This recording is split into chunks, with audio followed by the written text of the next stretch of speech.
Well, good morning, and thank you for attending. It's a more pleasant day, thank heavens. With me, I've got John McDermott, who's the Chief Economist and the Assistant Governor, and also Dean Ford, who's Head of Forecasting. And let me just make a couple of opening comments, and then happy to answer any questions. The global economic outlook is mixed. We've seen weaker growth in China, Australia, and some emerging markets. We've seen stronger growth in Japan. The EU has, or the euro area, I should say, has come out of an 18-month recession, and we're seeing moderate growth in the US. Despite the rise in long-term bond yields since May, global financial conditions are still very accommodating. Back home, the economy is probably growing at an annual rate of around 3%, and the recovery is becoming more broadly based. The recovery is driven by rising consumption spending, stronger investment, and the high terms of trade. Inflation has been very low over the past 12 months, and the unemployment rate has declined. But there are still important challenges. House price inflation is still strong in Auckland and Christchurch, although our forecasts build in some moderation as supply increases, monetary policy becomes less accommodating, and loan-to-value restrictions have some impact. And the exchange rate still remains high and is constraining our export and import substitution industries. We're forecasting annual inflation to increase to around 2% by the end of next year, and we will be watching the build-up in inflation pressures closely. We expect to increase the official cash rate next year, but the extent and timing of the OCR increases will depend on the impact of movements in the exchange rate and the degree to which momentum in the housing and construction sector spills over into demand and product price inflation pressures. However, we expect to keep the OCR unchanged in 2013. So happy to take any questions. How will you judge the success or otherwise of the LVR curves, and how will you decide when to take them off again? It's a very good question. I mean, there's a lot of uncertainty around the impact of LVR restrictions in terms of quantitative impacts.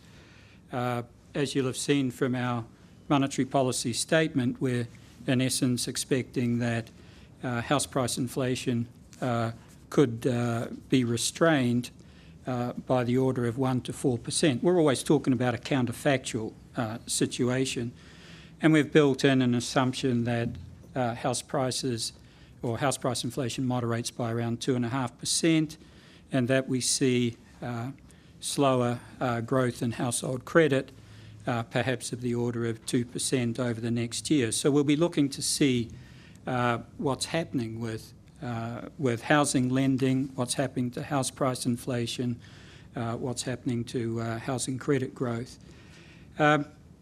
When to remove them?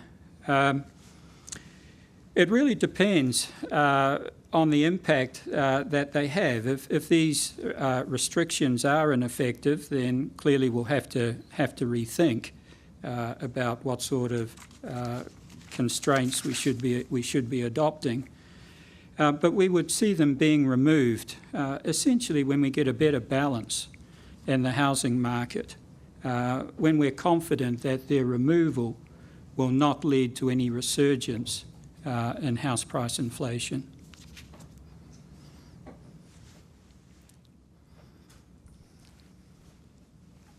So what sort of house price inflation is acceptable? Well, house prices are significantly overvalued, and we've been saying that for some time. I mean, if you look at house prices in Auckland, average house prices, they're 22% above the 2007 peak. We think they're significantly overvalued. It's not just our view, it's the view of the IMF, the OECD and the three major rating agencies. We've got a situation where house prices nationally are increasing by 9%. They're increasing in Auckland. If you take, say, the last 3 months to July over the same period last year, they're up by 16% and Christchurch by 10%. So these reflect some very significant supply-demand imbalances, and we really just don't want to see this sort of house price inflation continue. In terms of our forecasts, we've built in house price inflation of the order of 2.5% for each of the next 2 quarters, so that's growing at an annual rate of 10% over the next 6 months. But then we have it decelerating to around 4% by the end of 2014.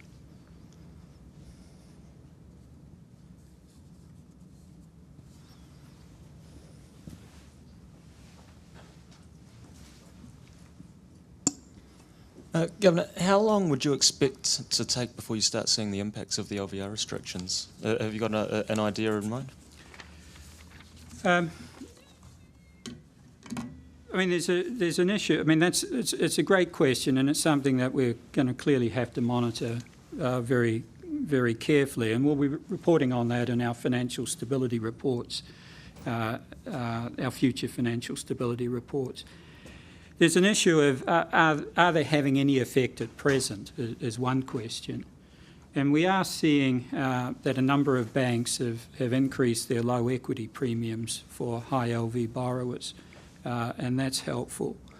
We're seeing fewer special offers in the market at present, and a lot of anecdotal evidence that it's getting more difficult to get pre-approvals for high LV loans.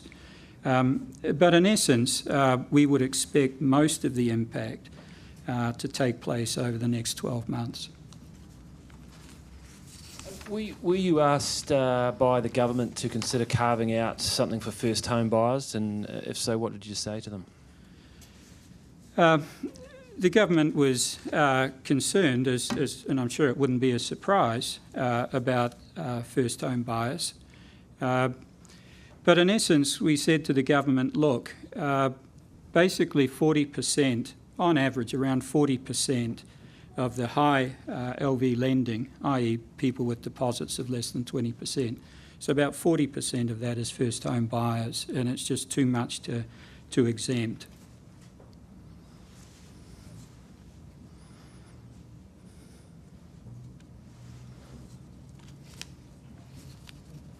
The spillover from the wealth effect, if you like, from high house prices, you're obviously going to be watching that reasonably closely. I think, and there's some, I suppose you could say there's some warning signs already with some of the retail figures and consumer confidence. At what point does that become a tipping point, if you like, to use a cliche? And what are you going to be looking at curbing off there, I suppose, is the question. I mean, it's a very good question, Rob. I mean, it's the extent to which house price inflation and construction costs, if you like, spill over into product price inflation. And one of those transmission mechanisms is clearly through wealth effects. We are seeing strong consumption. Some of the quarters have been particularly strong, and consumption is a significant driver in our forecasts. But we're not seeing the sort of spillovers that one might have thought in terms of, for example, the construction cost sector. I mean, if you look at construction costs in Canterbury, they're rising by about 12%. But if you look at the construction costs for New Zealand overall, they're growing by about 4%. If you look at house price inflation, are you seeing conspicuous consumption, the sort of wealth effects starting to come through? Yes, I think there's probably some evidence of that in terms of stronger consumption. But let me also ask John or Dean to see if they have some thoughts too. So probably one point I'd make is you need to look at the extent to which consumption is diverging from what's happening to labour incomes. So at the moment what we're seeing is that labour incomes are going up at around about 5% a year, depending on whatever measure you look at, and consumption's going up by around about 4% a year. So yes, consumption's risen in line with what's happening in the housing market, but for now it hasn't diverged with what's happening to labour incomes. In the mid-2000s you saw consumption growth going well in excess of what was happening to labour incomes, and that's the real indicator of excessive spillover.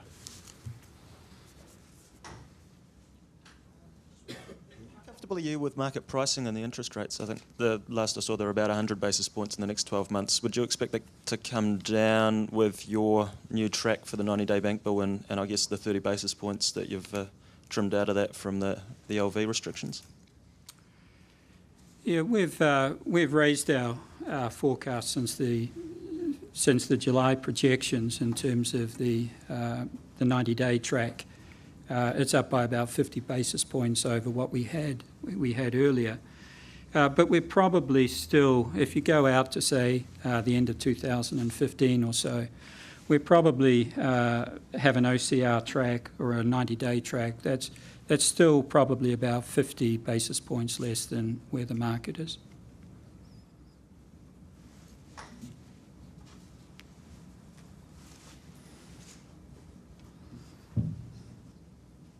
In your GDP forecasts, I see that it's dropping back towards the 2% mark. Given that you're also targeting the midpoint in the target band, do you have to be stuck on that midpoint, given you've got some leeway to look at a medium-term outlook if the economy is sort of going back to below sort of subpar growth?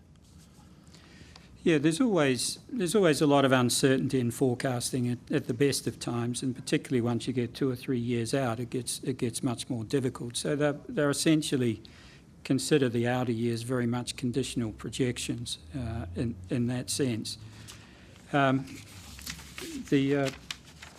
John, you look as if you'd like to take it.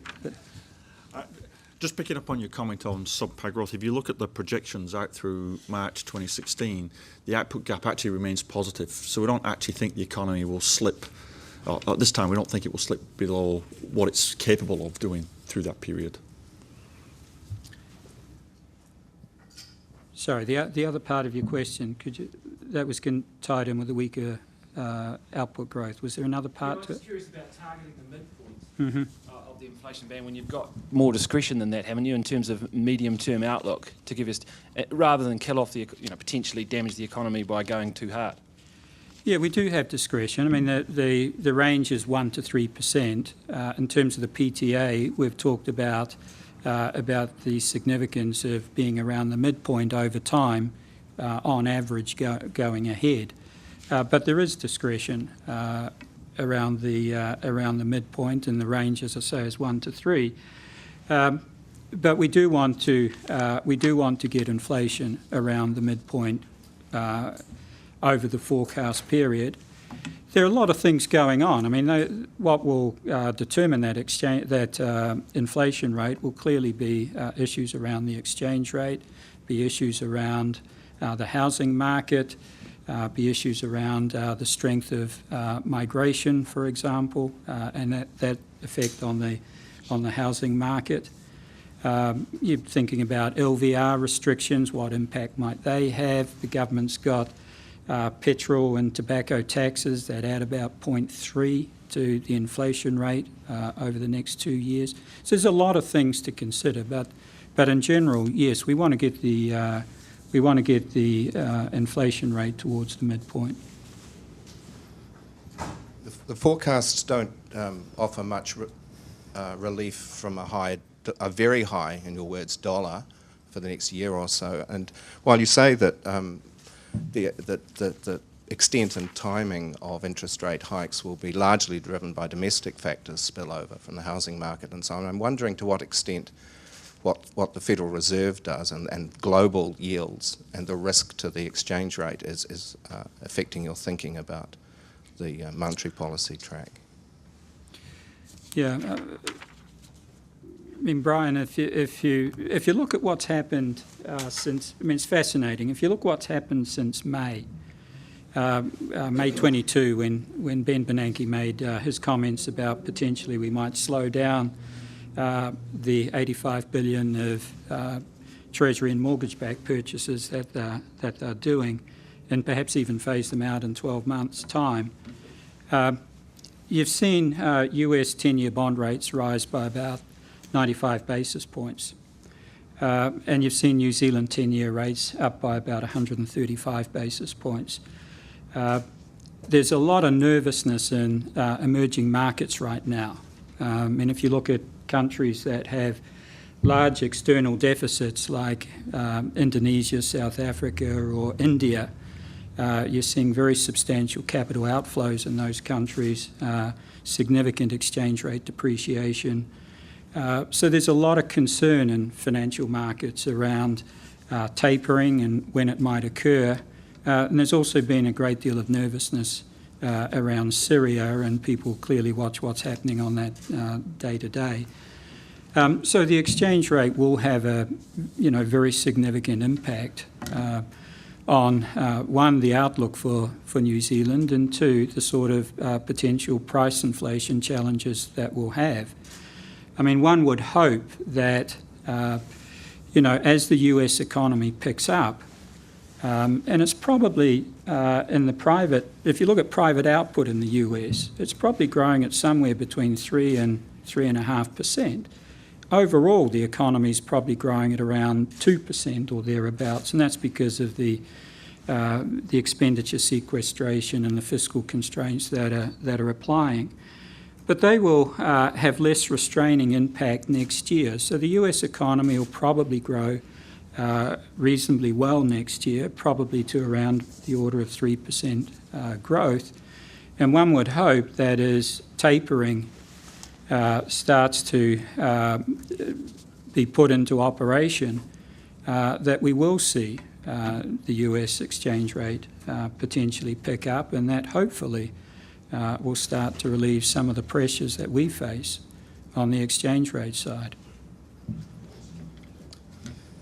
In Box A, in the monetary policy statement, there's a comment that the high LVR speed limits, once you include those in your projections, they effectively reduce the 90-day bill forecast rate by around 30 basis points.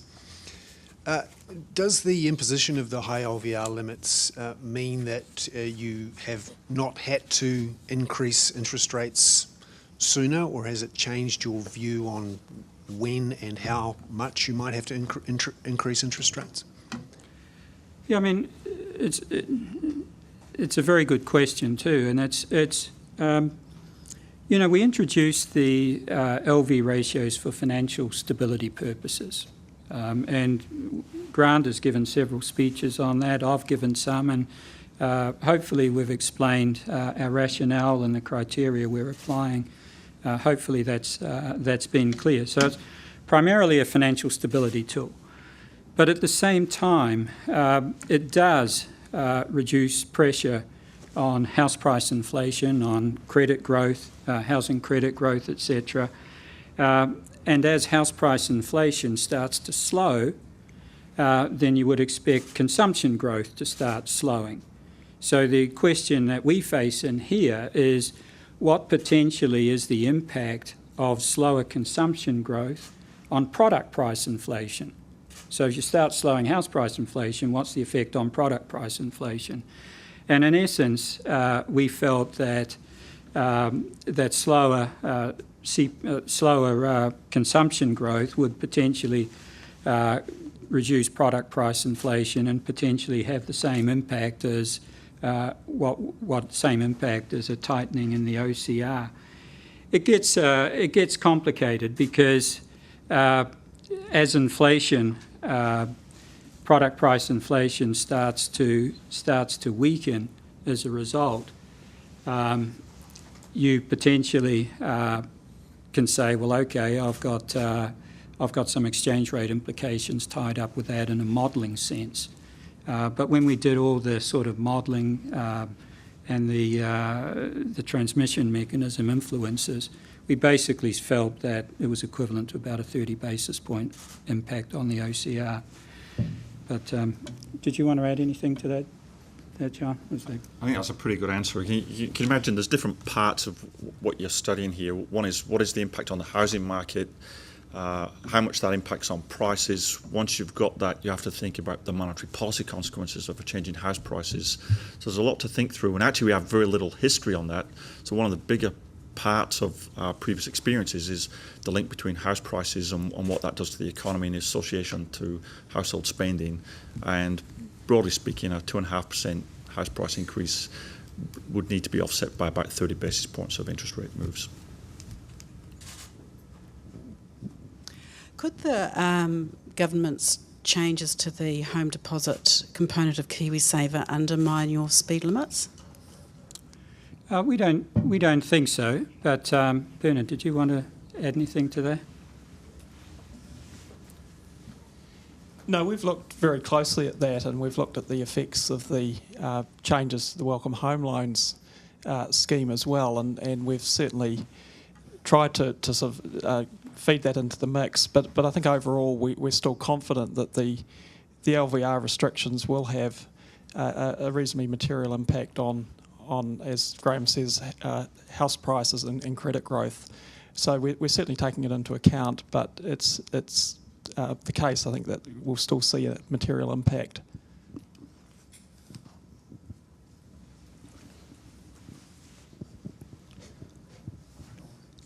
Matthew Brockett from Bloomberg News. Governor, you obviously made quite a significant policy statement in that speech on August the 20th, but you didn't tell us where you'd be giving that speech, or obviously make yourself available to media for questions afterwards. I'm just wondering if you could explain that communication policy. What we're very keen to do is talk a great deal in terms of on-the-record speaking. So far this year we've given 12 on-the-record speeches. We probably have another 4 or so coming up for the rest of the year. And Mike puts them out in advance, not too much in advance. We also do probably anywhere up to about 100 off-the-record presentations a year.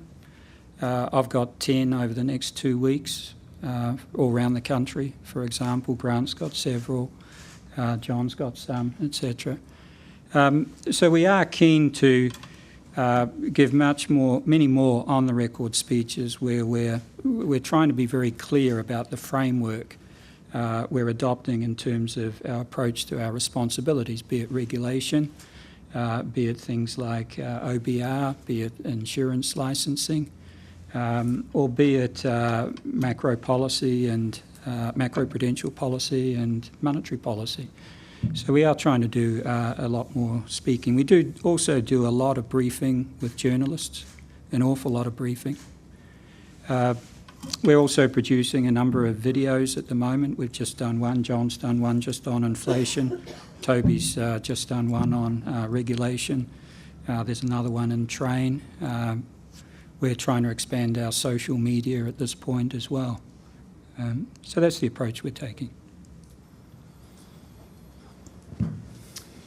In box B in the monetary policy statement, there's a discussion about inflation forecasts and recent monetary policy decisions, and it shows that the forecasts for inflation over the last 3 or 4 years have consistently been above what inflation turned out to be. Are you confident that your models are correct and therefore your monetary policy framework is based on the correct models? I'll ask my colleagues to give you their impressions. I mean, we've under-forecast inflation for 2 main reasons. By and large, tradables inflation, as you know, has been negative for quite some time, and that's directly related to 2 things. One, sort of low inflation in the rest of the world, price discounting by exporters, firms exporting into New Zealand, so low import costs, and of course the high exchange rate. And the forecasts that we do are very much dependent upon an exchange rate track. I mean, that has a very significant part in these forecasts. The exchange rate implications and therefore the interest rate implications of that. There's also been some issues around productivity changes tied in with technology, the IT sector. In essence, those productivity changes were greater than what we expected. But by and large, our forecasting on the non-tradable side has been pretty good.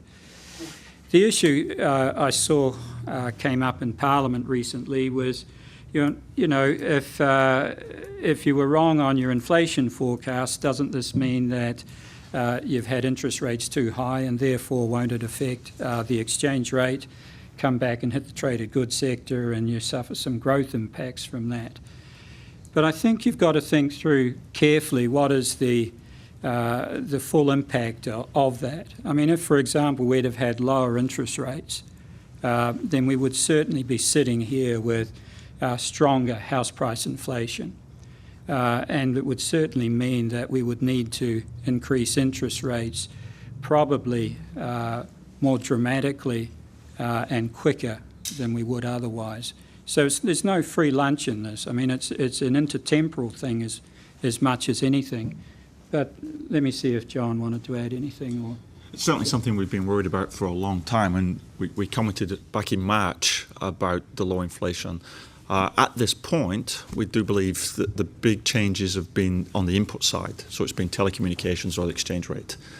That said, all models, because they can't be replicas of the actual economy, they can't be exact, are going to be wrong. And so we're going to be always worried about how the models are performing, and we're going to be continually evaluating that. And the two things I want to be looking at is the impact of exchange rates through to imported costs and prices, and also the pass-through between activity and the inflation process. For the moment, I think the models are still useful and they're good guides, but it's always something we'll be looking at. What's the message to first home buyers who are being potentially denied mortgages, being locked out of the property market? What do you say to them if they're sitting, watching and concerned? Look, I know there's issues around what people would say is a fairness issue or an equity issue, but let me give you some reflections. I mean, I lived in the States for 15 years. And, during the period for 2003 to 2007 was an extraordinary period in the global economy. I mean, you had the fastest global growth for 4 decades. And so when you get these talk about the new normal and et cetera that you see amongst policymakers talking about it, the new normal's not to go back to 2003 to 2007. That was an extraordinary period. But you did see very rapid increases in house prices in many, many countries. And for us, we had the most rapid house price inflation amongst all the OECD countries. And as I said, Auckland house prices are currently 22% above where they were in 2007. But what I saw in the States did influence the way I did think to some extent about this issue. I mean, what you saw as the global financial crisis came, you saw basically 25% of America's 50 million mortgage holders. 25% of those mortgage holders had negative equity. That's a quarter of all mortgage holders had negative equity. Another 5% had equity of less than 5%. And you saw median real household wealth fall in the US by 39% between 2008 and 2010. Now, clearly house prices were overvalued in the US.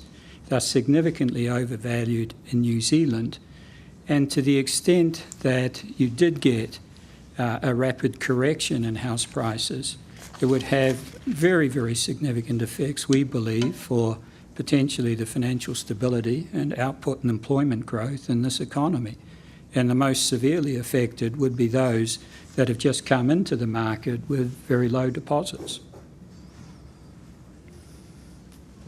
Mr. Wheeler, I was just wondering the spillover effects that you're not seeing at the moment. I was wondering if you could just set out why you think we're not seeing them presently. Well, let me ask my colleagues, see what they think about that. Well, probably the most obvious one is the household sector still has very high debt. We've had a bit of an improvement over the past 5 years where debt to income ratios have largely stabilised, maybe even fallen somewhat, but the New Zealand household sector is still very indebted. So while we've seen a pick-up in house prices in Auckland and I guess in Christchurch, but for obviously not a increase in wealth reason, it's not as if the household sector's got this incredibly healthy balance sheet that they're about to leverage up on. Well, obviously the recovery's been quite slow as well. So unemployment is still it's still pretty close to what the peak in the recession. Income growth that I was talking about before was running at 5%. Back in the mid-2000s, we were seeing rates of growth of around about 7 to 8%. So this, I guess, a reasonably weak, a sluggish recovery, still high household debt, and probably some memories of some of the declines in house prices and some of the increases in unemployment that happened through the recession. In terms of that household debt, though, is there an expectation that is going to fall rapidly, or is that the housing market going to continue to see that remain high? And if so, what impact is that likely to then have, I guess, on spillover effects? Yeah, it's a good question. I mean, in the projections, we don't have we have this this moderation in house price inflation over the next 2 or 3 years, and part of that is because of the starting point of high debt. We don't have a projection for household debt to decline rapidly, so we've got a broad projection for the household saving rate to stay around about zero. So it's an economy that will be constrained by its high debt levels. It's an economy that will see a stabilisation in the housing market, but we're not about to see a huge improvement in the household balance sheet. And for that's part of the reason that we expect house price inflation to slow, and also part of the reason why we don't expect we're going to see a significant spillover into consumption from the current rate of house price inflation. What do you think might trigger the sort of steep correction in house prices that you dread? What are the risks or potential shocks that you're wary of there? I mean, we see the moderation. As I say, we build in a 10% annual increase for the next 6 months and then decelerating to, forgive me, to around 4% by the end of 2014. The things that we'll be looking at is what is the impact of the removal of monetary policy stimulus. So as the OCR starts to increase next year, what impact is that having in terms of housing credit growth and house price inflation? What is happening to permanent migration or net permanent long-term migration? It increased by 11,000 over the last year. It's more than what we thought. It had been an outflow of 4,000 the previous year in net terms. So we'll be looking at migration flows. We'll be looking at the Accord and what's happening in terms of the house rebuilding down in Christchurch and also up in Auckland, to what extent the targets in the Accord are met, because as you know, the third year is very ambitious in that Accord, and it gets off to quite a start. We'll be looking at sort of housing consents. I mean, at Auckland, they're running, I think, at around 5,500 at this point on an annual basis, but clearly they need a lot more than that. We'll look at the effects of LV restrictions and to what extent that's happening, to what extent do we see financial disintermediation occurring around that. And what's happening to housing affordability, because if that keeps deteriorating in terms of house price to rent ratios or house price to disposable income ratios, then that further becomes a key consideration for us. So they're the sorts of things we'll look at.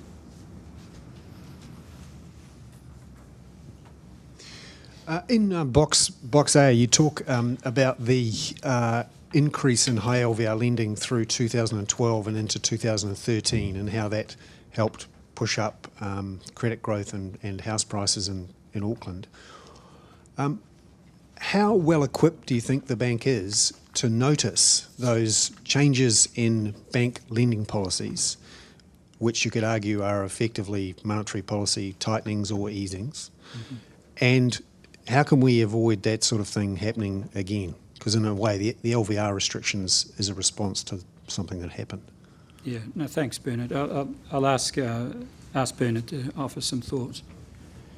Well, I think the short answer is we're certainly equipping ourselves at the moment to monitor the situation in terms of the bank lending standards around mortgages and high LVR mortgages in particular. You might be aware, I think we've mentioned previously, that we've been beginning a survey of the banks to capture more information around their high LVR lending practices and the flow of high LVR lending that's occurring. And you know, we're starting to get some very good data back from the banks to help us to monitor their high LVR lending flows, and that's going to be very important to us in terms of monitoring compliance with the restrictions. But beyond that, we'll be looking very closely at the special offers that the banks have out there. We'll be looking very closely at the behaviour of low equity premia and keeping very close tabs on lending practices in the sector. So I think we're very well equipped to do that. Yeah, Grant, did you want to add some thoughts? I'd just like to say, our intention is not to micromanage the banks, and this is a temporary measure, the high LVR restriction. Our intention is to avoid excessive cyclical effects from credit expansion. There's always going to be some cyclical effect from the housing cycle and the credit cycle. And we certainly have no intention of managing that on a detailed or sort of micro basis. We've put things in place like increasing risk weights for the higher LVR lending, which will help to moderate the cycle on an ongoing basis. We monitor and talk to the banks, obviously, and look at their internal policies. But this is a temporary measure, a transitional measure for this situation. Eventually, it'll be taken off, and then the existing prudential policies will play their part to moderate risk at high LVRs. But it won't be an ongoing process of, micromanaging the credit books of the banks. You say you're not going to micromanage the banks, but doesn't the problem of high LVR lending basically boil down to a problem at one bank, ASB Bank, and to a much lesser extent Bank of New Zealand? I mean, from what I can see, the other banks are lending less than 10% at the moment on high LVR loans. Well, we saw we monitor the numbers fairly carefully in terms of stocks and flows, what's happening there. So we just don't think it's an issue confined to just one bank. But let me hear from Grant. I'd just reinforce that. If you look at the behaviour since early last year, individual banks have come and gone in terms of their dominance in the market, but all the banks have eased their credit standards, and that trend in the increase of high LVR lending applies to all the major banks, not just one or two of them.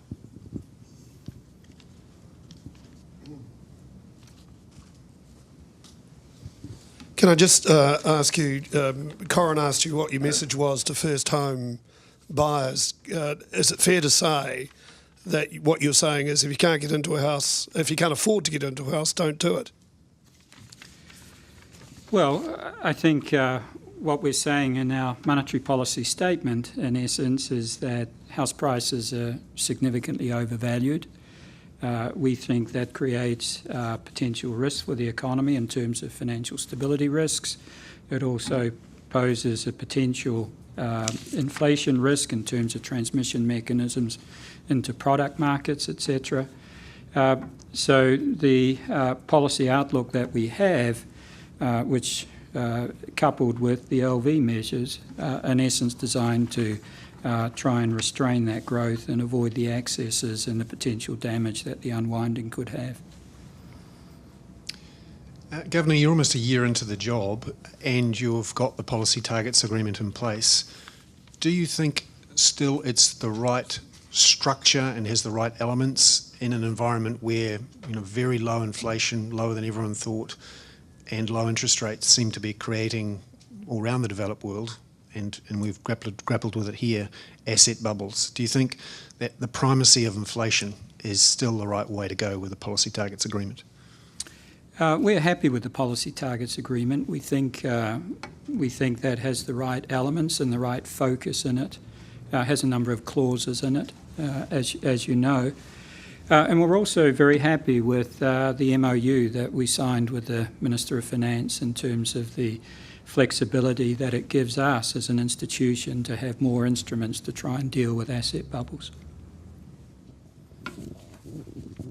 Not wanting to sound overly populist or tabloid here, but I don't know if some people will understand your response in terms of first home buyers. Again, to Barry's question, what are you telling those people who are missing out, being denied? Why? Do they just have to be the sacrificial lamb? Look, I think I've been very clear on first home buyers. I've talked quite a lot about it. Any more questions? Just one very quick one. On your 90-day yield track, you've obviously changed that a bit, and the implication is that the OCR would start to rise in the second quarter of next year, a little bit sooner than you'd seen a few months ago. Most economists are picking March. Is that broadly in line with your thinking? Can you give us some indication of when you see this happening?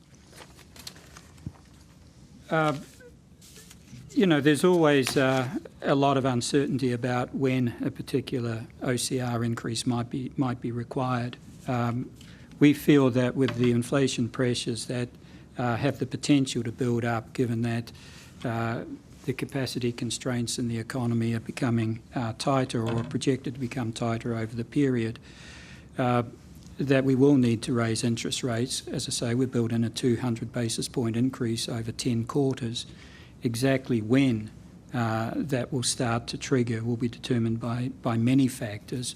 But as I say, and we've made very clear in the statement, at this point we don't expect that to start this year. So I'm uncertain about when it will start, clearly. Thanks very much indeed.